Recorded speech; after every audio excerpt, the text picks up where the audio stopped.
2, where I'm going to look at international subversion. Now, I've spoken a lot in the past about fabricated terror, and this is a term put forward by Dr. Nick Colostrom, author of Terror on the Tube.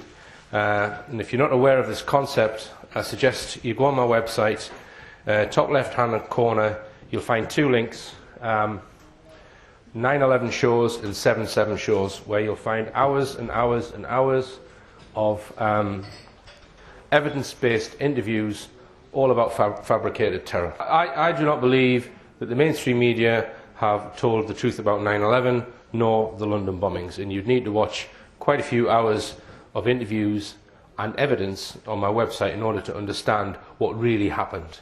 But this is not a lecture about the evidence. As I said, I recommend Dr. Nick Colostrom's book, Behind the Veil of 7/7, which pretty much proves that the London bombings were blamed on had nothing to do with it whatsoever. Right, now I wanted to bring attention of this to MPs, and I started a campaign in 2012 called Tell Your MP About 7/7, and I was encouraging Rich Planet viewers to download 40-odd pages from my website, take it to their MP, and ask them to consider the information that the London bombings were indeed a fabricated terror event. And I actually gave my MP, I went to see my MP in September 2012. I gave him a copy of Dr. Nick Colostrom's book. I gave him a copy of 7/7 Ripple Effect, which is a film that I recommend on the London bombings. I also gave him the 40-odd pages of documents, and he actually said to me, "It wouldn't surprise me." That's what he said. And a number of others managed to get letters from their MPs in response to our assertions that the London bombings were in some way fabricated. And all of these MPs wrote letters in response to those claims. And they were not all negative. Some of them, like this one, read, "Thank you very much for having taken the time to join me at the Victoria Hall at Grange over Sands Centre on Saturday morning in order to discuss your concerns about so many unexplained loose ends in recent events of national significance.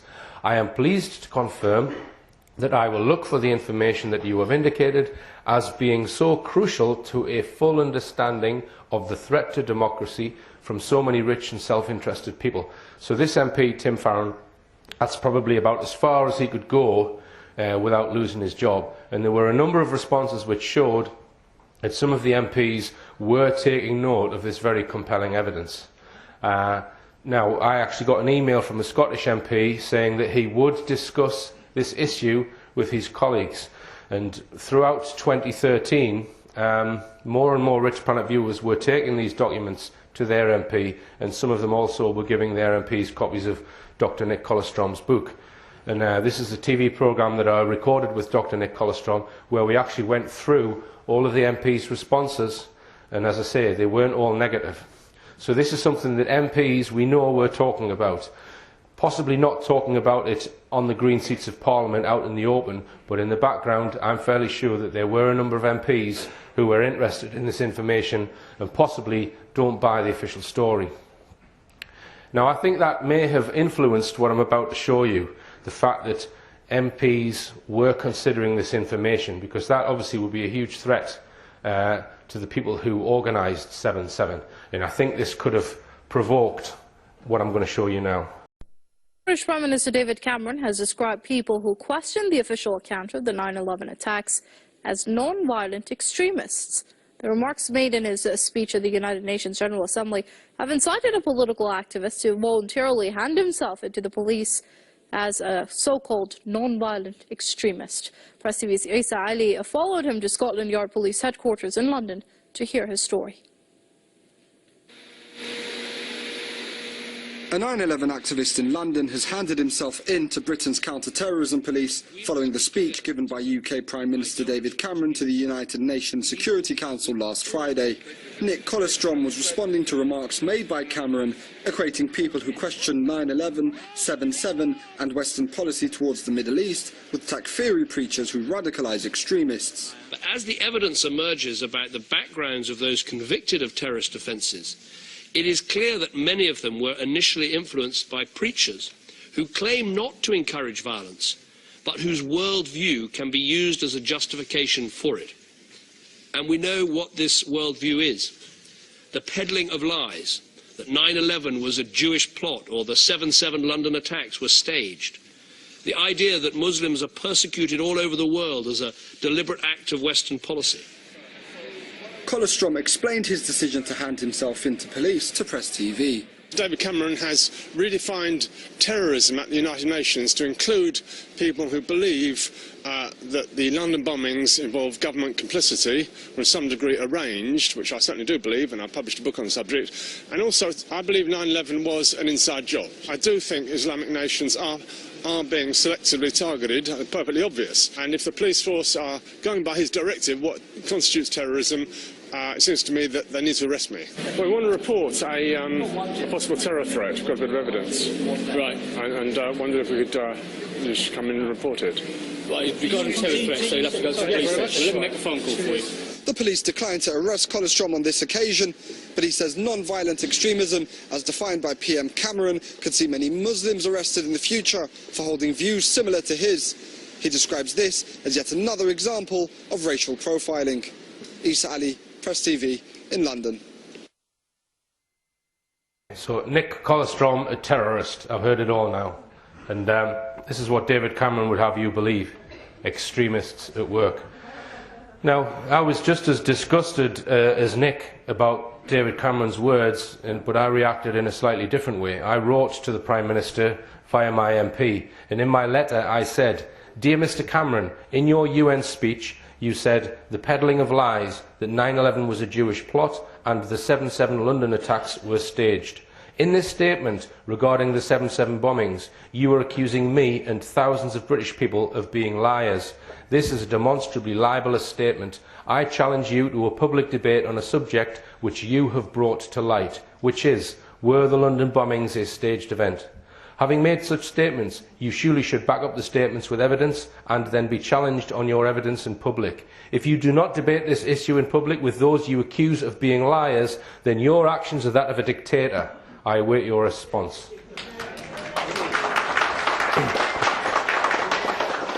So, I got a letter from the Home Office via my MP. Cameron was not prepared to debate in public, and they just referred me to the official inquest papers. Many of the Rich Planet viewers who took papers to their MPs were also directed to the official inquest papers. The completely phony inquest. An inquest which started with the presumption that those four who were blamed by the media for carrying it out must have done it. There was no evidence examined to test the guilt or innocence of the four. It was presumed from word go. The purpose of the inquest was to try and determine whether the security services or others could have prevented it.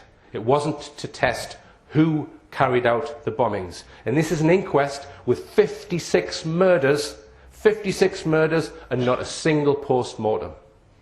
How can you call that a proper inquest? A complete whitewash. And this is what they've fobbed people like me off with regards to this issue. Okay. Now then, when these fake events occur, such as 9/11 and the London bombings, many countries report these events as our media does. But not all countries buy into this international subversion. And I'm going to talk about one of those countries in the rest of today's talk. Can anyone guess what country I'm going to talk about? 2-3 people said Malaysia. Spot on. I'm going to talk about Malaysia. Now, because it's a very interesting country and various things have happened pertaining to Malaysia. Which I think shed a lot of light on world geopolitics and subversion. Now, let's just take a look at this article here. We're all familiar with this alleged missing airliner, which supposedly went missing in March last year, and the official story is it's still missing.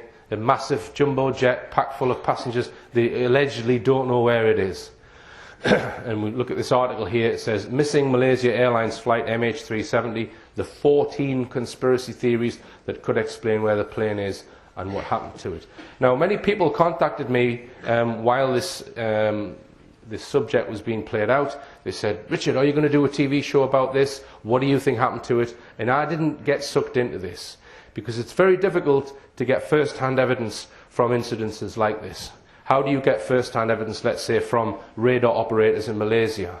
You're relying pretty much on what you're reading in the newspapers and mainstream information, which we know is not reliable. So I didn't get sucked into this issue, and I didn't get sucked into any of the 14 conspiracy theories explained in this article.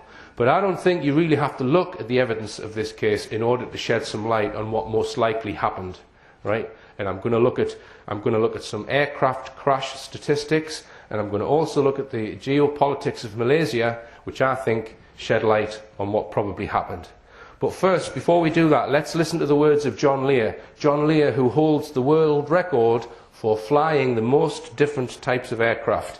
I was on a radio show with him recently, and this is what he said about MH370. When all of this started, 8 hours after they made the turn, somebody knew where it was, but I didn't. Now, the way I deduced that somebody knew where it was is because on that airplane, there's many devices that send back to both Malaysian Airlines, Boeing Aircraft, and Rolls-Royce, who made the engines, exactly where that airplane is, whether the engines are turning or not, and a whole bunch of other data. That stuff is sent back to those companies, and it doesn't stop. It doesn't stop even if the circuit breakers are pulled in the cockpit, for the main reason that those people responsible for that airplane and those engines want to know exactly what's going on and where they are. They're not going to put their company future on whether a pilot is going to pull a set of circuit breakers or not. So 8 hours after they made the left turn or turn to the west, that was what would have been when they ran out of fuel. That is where somebody knew where it was. Now, we haven't heard any official statements from Rolls-Royce, who know exactly where it is, or the Boeing company, who know exactly where it is. And I think that a lot of this might be, at least the Boeing part, might be part of the Anti-Terrorist Act, where they don't want it known that they know what's going on at all times, for the reason that they want to keep that secret should they need to use that information at some time. As far as Rolls-Royce, you never know what they want, but they never made any statement on this to my knowledge, but they do know where it is. All right, so what John Lear is saying is that if it crashed, both Boeing and Rolls-Royce would know exactly where it is. If it landed, both Boeing and Rolls-Royce would know exactly where it is. And he's even given you a suggestion as to how that information may have been suppressed by using anti-terror legislation to tell those companies that that information is secret and it cannot be made public. So that tells me that probably NORAD or the NSA would know exactly where that plane was. And that in turn tells me that this is possibly some kind of PSYOP, psychological operation. But let's look at some other information first. I spoke about Malaysia in my last year's talk, and I said that I thought that it was on America's hit list because it's Islamic, it's non-democratic, but it also has a very low US approval rating. And one of the reasons why it has such a low US approval rating is because of the Kuala Lumpur War Crimes Tribunal, which has barely been reported in the UK.